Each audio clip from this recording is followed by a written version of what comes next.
우리가 살아가면서 한 번쯤 깊이 고민하게 되는 주제에 대해 말씀드리고자 합니다. 살아가다 보면 누구나 예전에는 많았던 친구들이 어느 순간 점점 줄어들었다고 느낄 때가 있습니다. 청소년기나 젊은 시절에는 주변의 사람이 항상 북적였는데 어느새 성인이 되고 사회에 나가 여러 책임을 지게 되면서 더 이상 옛날처럼 수많은 친구들을 매일같이 만나기 어려워집니다. 이 변화가 때로는 무척 낯설고 외롭게 느껴질 수도 있으나 사실 이는 굉장히 자연스러운 과정이며 동시에 자신의 내면을 성숙하게 만드는 기회가 되기도 합니다. 특히 연륜이 쌓인 분들의 이야기를 들어보면 진정으로 필요한 친구는 많지 않다거나 시간이 흐를수록 내게 꼭 맞는 소중한 인연만 남는다라는 깨달음이 인생의 변곡점마다 크게 작용하곤 합니다. 오늘은 이처럼 나이가 들수록 친구 수가 줄어드는 현상이 왜 당연한 것이며 그 속에서 우리가 어떤 삶의 지혜를 얻을 수 있는지를 5가지로 정리해 말씀드리겠습니다. 또한 다산 정약용 선생의 인생 조언을 참고하여 현대를 살아가는 우리에게 적용할 만한 인간관계의 법칙도 함께 살펴볼 텐데요. 이를 통해 외로운 상황 혹은 인맥이 축소된 현실을 부정적으로만 보지 않고 오히려 성숙과 성장의 발판으로 삼는 실천 전략까지도 구체적으로 알아보도록 하겠습니다. 우선 가장 중요한 것은 이러한 변화가 결코 이상하거나 문제가 있는 상황이 아니라 자연스럽게 일어나는 인간관계 재편의 과정이라는 사실을 인정하는 태도입니다. 예전에는 언제든 불러내면 달려와주는 친구들이 많았고 매주 주말마다 약속이 끊이지 않기도 했으며 특별한 고민 없이도 어울려 노는 것 자체가 큰 즐거움이었습니다. 하지만 세월이 흐르고 일과 가정, 개인적 목표에 대한 책임감이 커지면서 예전처럼 모든 사람을 두루두루 챙기기란 현실적으로 쉽지 않게 됩니다. 게다가 사람마다 성장 속도나 추구하는 방향이 달라지다 보면 더 이상 공감대가 생기지 않는 친구도 생겨나기 마련입니다. 이런 과정을 거치며 자기 내면을 충실히 들여다보고 정말로 필요한 인연과 그렇지 않은 인연을 구분하게 되는 것이지요. 그리고 이때 느껴지는 약간의 고독감이나 서운함이야말로 성숙에 필수적으로 동반되는 감정이라고 해도 과언이 아닙니다. 그렇다면 왜 이런 상황이 발생하는지, 그리고 구체적으로 우리는 어떤 태도와 전략으로 이를 받아들여야 하는지를 5가지 키워드로 나누어 설명해 보겠습니다. 첫 번째로 말씀드리고 싶은 것은 인생의 우선순위가 달라지면서 자연스럽게 관계가 재정비된다는 점입니다. 젊은 시절에는 대개 인간관계가 매우 폭넓고 새로운 모임이나 이벤트가 있으면 호기심에 참여해보기도 하고 잦은 술자리나 모임을 통해 여러 사람을 만나는데 큰 어려움이 없습니다.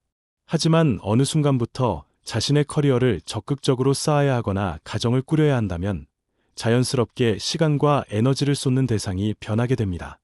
예컨대 결혼을 해서 아이를 낳고 가정을 이루게 되면 여유가 줄어드는 것은 물론이고 가치관에도 큰 변화가 생깁니다. 이전에는 중요하게 여겼던 것들이 이제는 크게 의미가 없거나 반대로 과거에 별 관심이 없었던 것들이 매우 소중하게 느껴지기도 합니다. 그러다 보니 예전처럼 모든 친구들과 일일이 연락을 주고받으며 자주 만나기란 어려워지고 아무리 친하던 사이여도 자주 소통하지 못하면 자연스럽게 멀어지게 됩니다. 이러한 현상은 단순히 게으르거나 마음이 식어서가 아니라 각자 삶의 무게가 달라진 데서 기인합니다. 때로는 나 자신도 과거의 취미나 흥미가 크게 달라져서 예전처럼 잘 맞았던 친구들과 점점 대화의 주제가 어긋나기도 합니다. 당연히 대화가 적어지고 공감대가 줄어들면 친밀함도 희미해지죠. 그렇지만 이를 두고 왜 내가 이렇게 변했을까, 옛 친구들이 줄어들었을까 하고 부정적으로만 보지 않아도 됩니다. 이것은 성숙의 과정이며 자신이 진정으로 중요하다고 여기는 가치에 몰입하는 방향으로 나아가고 있다는 신호이기 때문입니다. 다산 정약용 선생 역시 인생의 우선순위를 재정립하는 일이 얼마나 중요한지를 강조했습니다. 그분은 과거 관직에 오르기 전부터 학문 연구와 올바른 행정에 대한 고민을 멈추지 않았고 실제로 여러 사회 문제에 관심을 두었습니다. 그렇게 자기만의 가치관과 인생 목표를 분명히 한 덕분에 유배지로 쫓겨나는 등 어려움을 겪으면서도 학문적 성과와 인격적 성장이라는 결실을 이뤄낼 수 있었습니다. 우리도 마찬가지로 인생에서 가장 중요한 것이 무엇인지 깊이 고민하다 보면 자연스럽게 우선순위에 부합하지 않는 관계나 활동이 줄어들게 됩니다. 이는 곧 불필요한 것을 비워내고 중요한 것을 채워나가는 과정이라고 볼 수 있겠지요. 이때 주변 관계가 줄어드는 것은 사실상 더 집중도 높은 삶을 영위하는 데 큰 도움이 됩니다. 어쩌면 대인관계를 두루 챙기느라 분산되었던 시간과 정력을 진정으로 가치 있는 영역에 투자할 수 있게 되는 것이니까요. 그래서 첫 번째 포인트는 나이가 들수록 친구가 줄어드는 것이 곧 내가 앞으로 나아갈 길을 더욱 명확히 하는 과정이라는 사실입니다. 두 번째 포인트는 깊이 있는 인간관계가 얕고 넓은 인맥보다 훨씬 더 큰 가치를 지닌다는 깨달음입니다. 어릴 때나 젊은 시절에는 친구의 숫자가 많을수록, 즉 인맥이 폭넓을수록 자신의 인기나 능력이 증명되는 것처럼 느껴지기도 합니다. 그래서 웬만하면 사람을 많이 만나고 다양한 모임에 참석하고 SNS 친구나 팔로워의 수를 늘려가며 그 폭넓은 인간관계를 일종의 자랑거리처럼 여기곤 합니다. 하지만 조금 더 인생을 살아보면 숫자로 표시되는 이른바 인지도나 연결망이 반드시 삶의 질을 높여주는 것은 아니라는 사실을 체감하게 됩니다.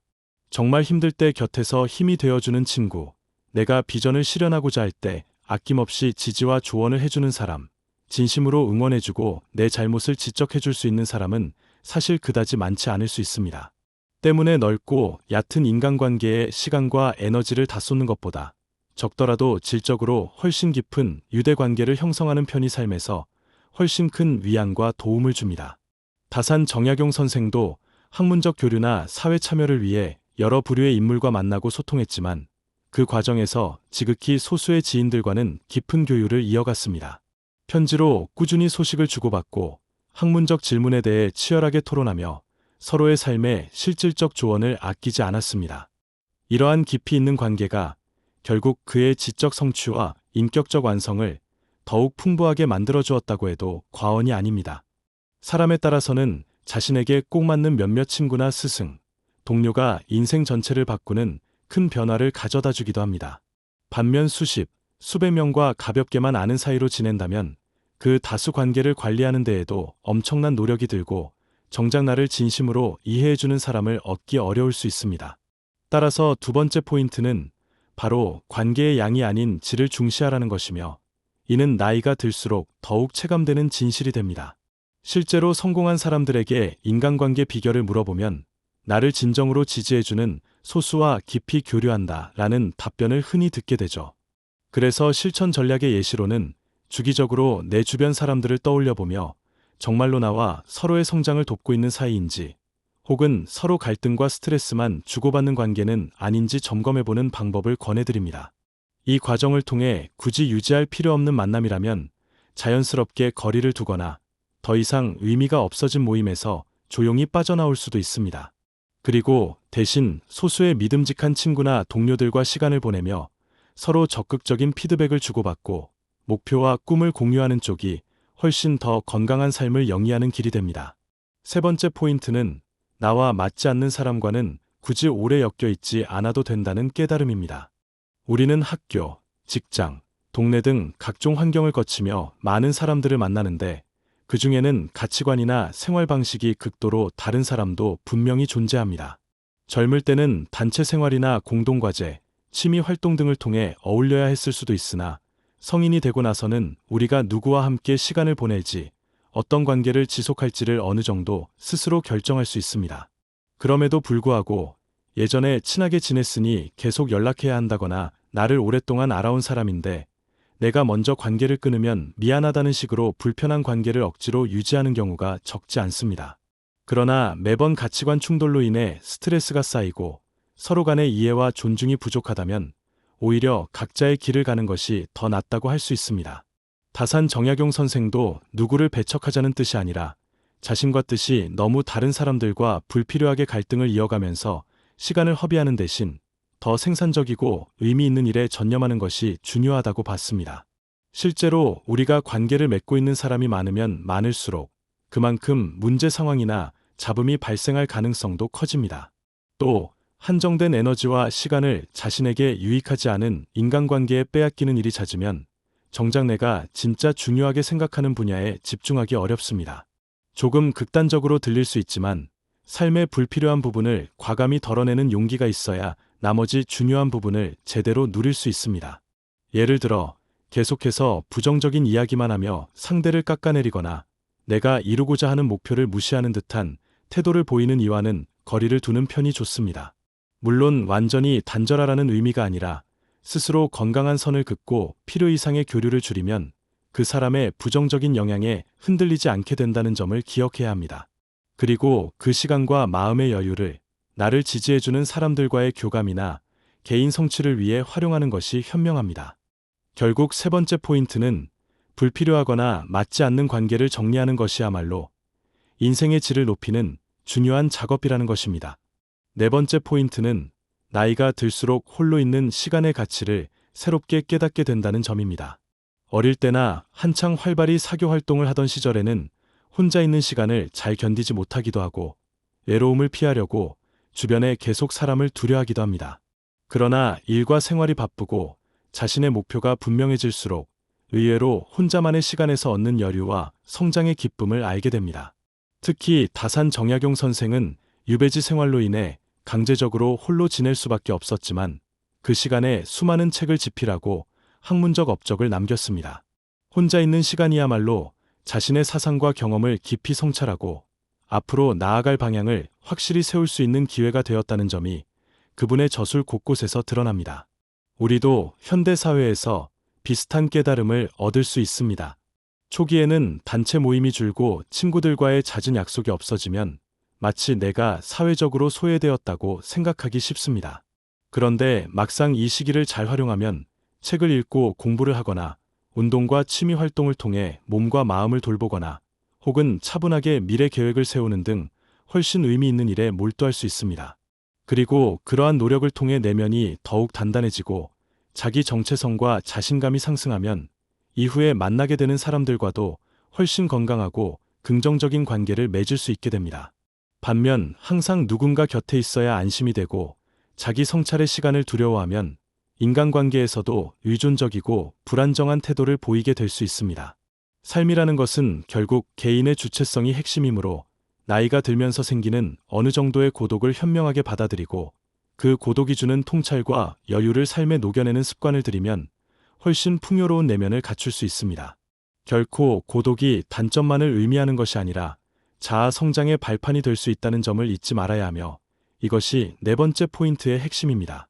다섯 번째이자 마지막 포인트는 인간관계의 재정립과 그 선택이 결국 삶의 질을 결정한다는 사실입니다. 많은 분들이 어느 정도 나이가 들면 대인관계를 자기 뜻대로 조직하고 통제할 수 있다는 점을 새삼 깨닫습니다. 물론 사회생활을 하려면 직장 동료, 상사, 거래처 등 피할 수 없는 인연이 분명 존재하지만 사적인 차원에서 누구와 더 가까이 지낼지, 어느 모임에 더 적극적으로 참여할지, 그리고 어떤 사람들을 멀리할지는 상당 부분 자신의 의지에 달려 있습니다. 그런데도 습관적으로 과거의 지인들과 억지로 연결고리를 유지하거나 자신과 맞지 않는 모임이나 행사에 계속 시간을 할애하느라 지쳐버리는 경우가 많습니다. 이렇게 의무감으로 이어지는 수많은 인맥 행사가 쌓이면 정작 나에게 의미 있는 활동이나 원하는 목표에 몰입할 여력을 잃어버리기도 합니다. 그러다 보면 결국 내가 무엇을 위해 살고 있는지, 어디로 가고 싶은지 모호해져 버릴 수 있습니다. 반면 적극적으로 인간관계를 재정립하는 사람들은 인생 후반부에 훨씬 높은 만족감을 누리는 경우가 많습니다. 주도적으로 자기 길에 맞는 인연을 찾고 의미 있는 모임이나 프로젝트에 참여하며 진심을 다해 응원해주고 협력할 수 있는 파트너를 만나는 거죠. 이런 긍정적이고 시너지가 나는 관계 속에서 우리는 더 큰 성취와 행복을 맛보게 됩니다. 다산 정약용 선생이 말년에 이르러 남긴 수많은 편지와 글을 살펴보면 단순히 사람을 많이 아는 것보다 마음과 뜻이 통하는 소수와 교류하는 것이 훨씬 소중하다는 메시지를 곳곳에서 발견할 수 있습니다. 즉, 자신의 가치를 인정해주고 함께 발전할 수 있으며 서로가 서로에게 배우고 가르칠 수 있는 사람들이 모여야 비로소 참된 우정과 더 큰 성취가 가능하다는 것이지요. 현대 사회에서도 마찬가지입니다. 우리가 살아가면서 만나는 사람들 중에는 분명히 나를 성장시키는 이들이 있고 반대로 내 발목을 잡거나 불필요한 소모전을 벌이게 만드는 이들도 있습니다. 중요한 것은 이 둘을 잘 구분하고 내 삶에 도움이 되는 인연은 소중히 가꾸되 해로운 관계나 이미 의미가 퇴색한 인연은 적절히 정리하거나 거리를 둬서 내가 진정으로 집중해야 할 부분에 집중할 수 있도록 환경을 만드는 것입니다. 결과적으로 인간관계를 잘 재정립하는 것이 곧 내 삶을 보다 건강하고 행복하게 만드는 지름길이 됩니다. 이를 위해서는 어느 순간 나이가 들면서 얻게 되는 인맥의 축소를 괴롭게만 보지 않고 이제부터 내게 필요한 인연, 서로에게 긍정적인 영향을 줄 인연에 집중할 기회가 생겼다라고 인식하는 자세가 필요합니다. 여기까지 5가지 포인트를 정리해보면 첫째, 인생의 우선순위가 달라지며 자연스럽게 관계가 재정비된다는 것. 둘째, 넓고 얕은 인맥보다 적더라도 깊이 있는 인간관계가 훨씬 더 중요하다는 것. 셋째, 나와 맞지 않는 사람과는 굳이 오래 엮여 있지 않아도 되며 그 정리가 오히려 삶의 질을 높인다는 것. 넷째, 홀로 있는 시간의 소중함과 자기 내면 성찰의 기회를 꼭 붙잡아야 한다는 것. 다섯째, 인간관계의 재정립과 선택이 궁극적으로 인생의 질을 좌우한다는 것입니다. 이 5가지를 잘 새기면 왜 나이가 들수록 친구가 줄어들지 하는 의문이 더 이상 부정적인 물음으로 남지 않을 것입니다. 오히려 지금 내 삶의 스테이지에서 필요한 정리가 일어나는 거구나. 그 결과 더 단단하고 의미 있는 인연이 남고 그 속에서 내가 성장할 수 있는 기회가 열리는구나 라고 긍정적으로 해석할 수 있게 됩니다. 그리고 이런 시각을 갖게 되면 인간관계에서 오는 크고 작은 갈등이나 섭섭함도 한층 객관적인 태도로 바라보게 됩니다. 어느 한 시절에 유난히 가깝게 지냈던 사람이 있어도 지금은 각자의 길을 가느라 소식이 뜸해진다면 그때는 참 좋았지. 지금은 상황이 달라졌고 언젠가 다시 인연이 닿으면 반갑게 만나면 되지 하고 편안하게 받아들이는 시기입니다. 그렇게 마음의 부담을 덜어내면 남은 에너지를 지금 내 앞에 펼쳐진 과제나 목표, 그리고 현재 곁에 있는 소중한 이들에게 더 쏟을 수 있게 됩니다. 다산 정약용 선생의 지혜도 여기서 빛을 발합니다. 그는 결코 사람과의 만남을 가볍게 여기지 않았지만 동시에 지금 내 앞에 주어진 과업과 학문의 길을 진지하게 걸어가야 한다는 원칙을 스스로 세웠고 그것을 방해하는 요소가 있다면 과감히 정리하는 쪽을 택했습니다. 그러면서도 인연에 대한 미련을 증오나 원망으로 치환하지 않고 언젠가 상황이 달라지면 다시 인연이 이어질 수도 있다는 유연한 태도를 유지했습니다. 이는 현대를 사는 우리에게도 큰 시사점을 줍니다. 결국 인간관계란 자연의 섭리처럼 끊임없이 움직이며 어느 시점엔 뜨겁게 달아올랐다가 다른 시점엔 잠시 식을 수도 있고 혹은 영영 끝나버린 듯 보여도 다시금 이어질 가능성이 있습니다. 그 흐름을 억지로 통제하기보다는 내가 지켜야 할 가치는 잃지 않되 변화에 맞춰 스스로를 조율하는 과정이야말로 성숙의 과정입니다. 또한 오늘 말씀드린 5가지 관점에 따라 인간관계를 바라보면 주변 사람들이나 직장 동료, 가족들과의 관계에서도 더 깊은 이해와 관용을 발휘할 수 있습니다. 예를 들어 친했던 동창이 최근 들어 연락이 뜸하다면 그 친구가 지금 자신의 삶에서 중요한 문제를 해결하느라 바쁘거나 우선순위를 재정비하는 중일 수도 있다고 생각할 수 있습니다. 굳이 내가 싫어진 건가, 다른 친구들과는 만나는 거 아닐까라는 식으로 의심하거나 서운해하기보다 저 사람도 자기 삶의 단계를 밟아가고 있구나 라는 여유로운 시선으로 바라보게 되는 것이지요. 때로는 진짜 연락할 여유가 없을 수도 있고 혹은 내가 모르는 이유로 힘든 상황을 겪고 있을 수도 있습니다. 그러니 관계가 소원해졌다고 해서 무조건 배신감이나 원망을 키우지 않고 오히려 어느 정도 거리를 두며 상대방을 존중해주는 편이 훨씬 성숙합니다.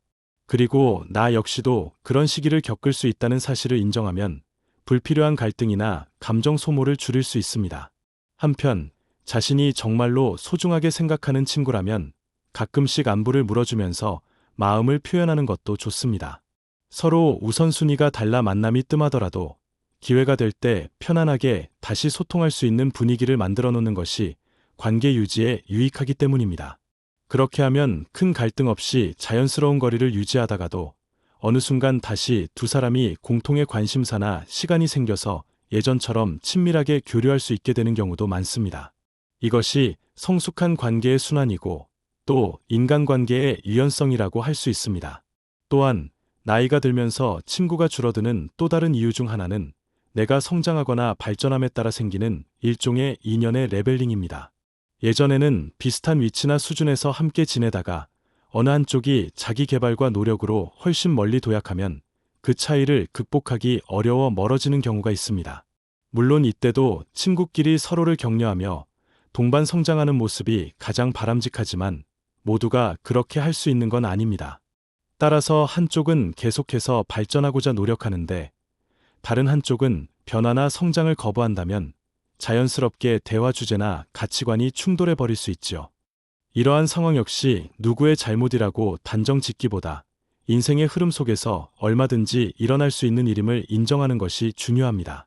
그리고 상대가 내 변화를 따라오지 않는다고 해서 꼭 비난할 것도 아니며 내가 상대의 속도를 억지로 맞추려다 보면 오히려 내 발전을 포기하게 될 수도 있습니다.